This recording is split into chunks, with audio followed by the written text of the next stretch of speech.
দেখেন, আপনি যদি বলতে চান যে এটা আমার দরকার, আপনি যদি কাউকে বলেন যে এটা আমার দরকার, তাহলে কিভাবে বলবেন? তাহলে বলবেন ইনি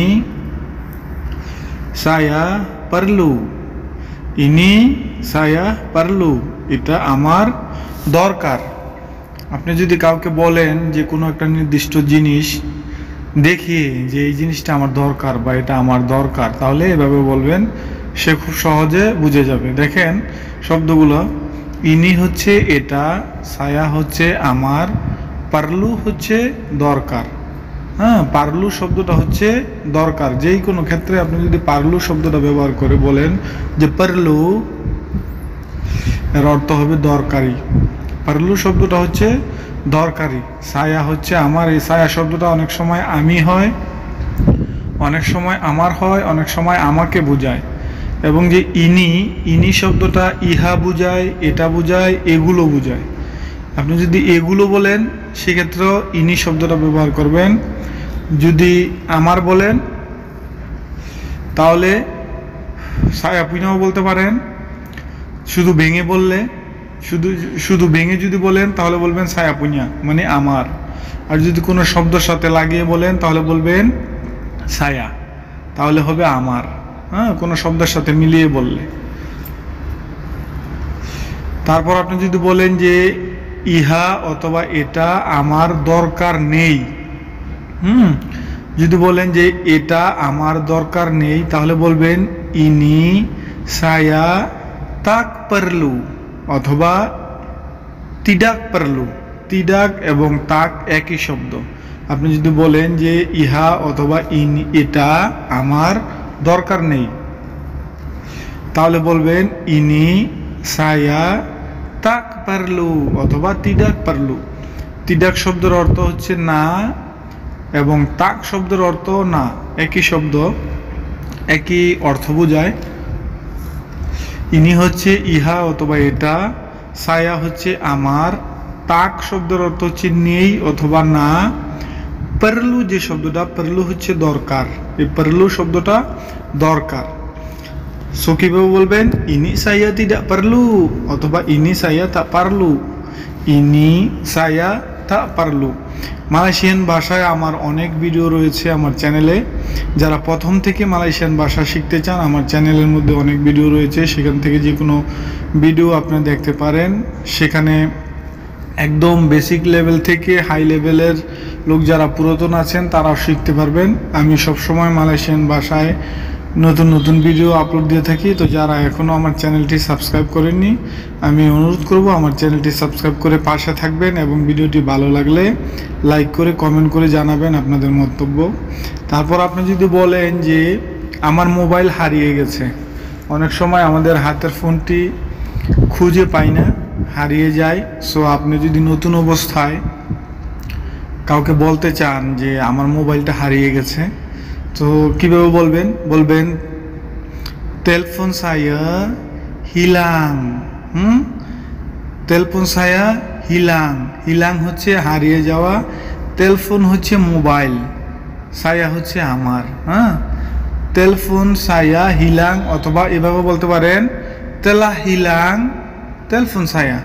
telah হচ্ছে গেছে, হ্যাঁ, হারিয়ে গেছে। আপনার ফোনটা যে হারিয়ে গেছে, সেক্ষেত্রে আপনি তেলাহ শব্দটি ব্যবহার করতে পারেন অথবা telepon saya hilang এভাবেও বলতে পারেন। সো আপনি যদি সঠিকভাবে বলতে চান এভাবে বলবেন telah hilang telepon saya, telah hilang telepon saya, আমার মোবাইল হারিয়ে গেছে। এই তেলাহ শব্দটি যে ব্যবহার করা হয়েছে, এই তেলাহ শব্দটি হচ্ছে telah hilang, হারিয়ে গেছে। telah hilang হারিয়ে গেছে, telepon saya আমার মোবাইল, আমার মোবাইল হারিয়ে গেছে। অথবা আপনার যদি অন্য কোনো জিনিস, যদি আপনার টাকা হারিয়ে যায়, তাহলে বলতে পারেন যে telah hilang uang saya sebanyak 100। যদি 100 টাকা হারিয়ে যায় তাহলে বলবেন telah hilang uang saya sebanyak 100। হ্যাঁ, sebanyak 100, 100 টাকা হারিয়ে গেছে। তারপর আপনি যদি বলেন যে এইমাত্র এসেছি, এইমাত্র এসেছি, সেক্ষেত্রে বলবেন tadi baru datang। অথবা যদি বলেন যে এইমাত্র আমি এসেছি, সেক্ষেত্রে বলতে পারেন যে তাডি বারু saya datang তাডি হচ্ছে কিছুক্ষণ আগে অথবা এইমাত্র বোঝায়। হ্যাঁ, এইমাত্র অথবা কিছুক্ষণ আগে, মানে বেশিক্ষণ না যে 2 ঘন্টা 4 ঘন্টা ততক্ষণ আগে নয়, মানে কিছুক্ষণ আগে আপনি এসেছেন সেটা বোঝাতে গেলে আপনি বলবেন তাডি বারু saya datang। যদিও এই বারু শব্দের অর্থ হচ্ছে নতুন, কিন্তু আপনি যদি বলতে চান যে এইমাত্র আমি এসেছি অথবা একটু আগে আমি এসেছি, সেই ক্ষেত্রে এই বারু শব্দটি ব্যবহার করতে হবে, বলতে হবে তাডি Bahru saya datang। তাডি Bahru saya datang। তাডি হচ্ছে কিছুক্ষণ আগে। হ্যাঁ, তাডি শব্দের অর্থ হচ্ছে কিছুক্ষণ আগে। বারু শব্দের অর্থ বুঝিয়েছে যে মানে এইমাত্র। হ্যাঁ, এইমাত্র। দাতাং শব্দের অর্থ হচ্ছে এখন। হ্যাঁ, দাতাং শব্দের অর্থ হচ্ছে আশা। তাডি বারু saya datang, এইমাত্র অথবা কিছুক্ষণ আগে আমি এসেছি। এবং আপনি যদি বলেন যে আমি মাঝে মাঝে আসি, হ্যাঁ, কাউকে যদি বলেন যে আমি এখানে মাঝে মাঝে আসি অথবা আমি মাঝে মাঝে আসি, সেক্ষেত্রে বলবেন kadang-kadang saya datang। kadang-kadang saya datang। ঠিক আছে? kadang-kadang শব্দের অর্থ হচ্ছে মাঝে মধ্যে বা মাঝে মাঝে। kadang-kadang হচ্ছে মাঝে মাঝে বা মাঝে মধ্যে। saya হচ্ছে আমি, দাতাং হচ্ছে আসা। মাঝে মধ্যে আমি আসি। দেখেন এখানে saya শব্দটি আমি হয়েছে। হ্যাঁ, তো আপনারা বুঝে নিতে হবে যে কোন বাক্যের সাথে saya শব্দ ব্যবহার করলে আমি হবে, আমার হবে। তো আপনি যেভাবে বলতে চান যে saya শব্দ, আপনি যদি বলেন যে আমাকে, আমাকে যদি বলেন তাহলেও এই saya শব্দ দিয়ে আপনি আমাকে বুঝাতে পারবেন। সেক্ষেত্রে আপনি বাক্যের সাথে মিলিয়ে যখন বলবেন যে আমাকে বুঝাবেন, তখন এই saya শব্দ ব্যবহার করলে আমাকে বুঝাবে। আপনি কিভাবে বাক্য সাজাবেন, সেই ক্ষেত্রে আপনি saya শব্দ ব্যবহার করবেন আমাকে বুঝাইতে, আপনার আমাকে বোঝানো হবে saya শব্দ ব্যবহার করে।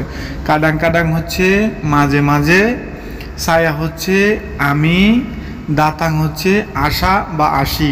হ্যাঁ, এই দাতাং শব্দটা হচ্ছে আশা। আপনি যদি বলেন kadang-kadang dia datang, তাহলে হবে মাঝে মাঝে সে আসে। যদি বলেন kadang-kadang saya datang, তাহলে হবে মাঝে মাঝে আমি আসি। মাঝে মাঝে আমি আসি। যদি বলেন সে মাঝে মাঝে আসে, তাহলে দিয়া শব্দ ব্যবহার করবেন। দিয়া শব্দের অর্থ হচ্ছে সে। হ্যাঁ, যদি বলেন যে তাহারা মাঝে মাঝে আসে, তাহলে বলবেন kadang-kadang mereka datang। kadang-kadang mereka datang। mereka শব্দের অর্থ হচ্ছে তাহারা। হ্যাঁ, তবে ভিউয়ার্স, আশা করি আজকের ভিডিওটি ভালো লাগবে। এখানে শেষ করছি আজকের ভিডিও। ভালো থাকবেন, সুস্থ থাকবেন, এবং ভিডিওটি কেমন লেগেছে অবশ্যই কমেন্ট করে বক্সে জানাতে ভুলবেন না। Bye bye, tata.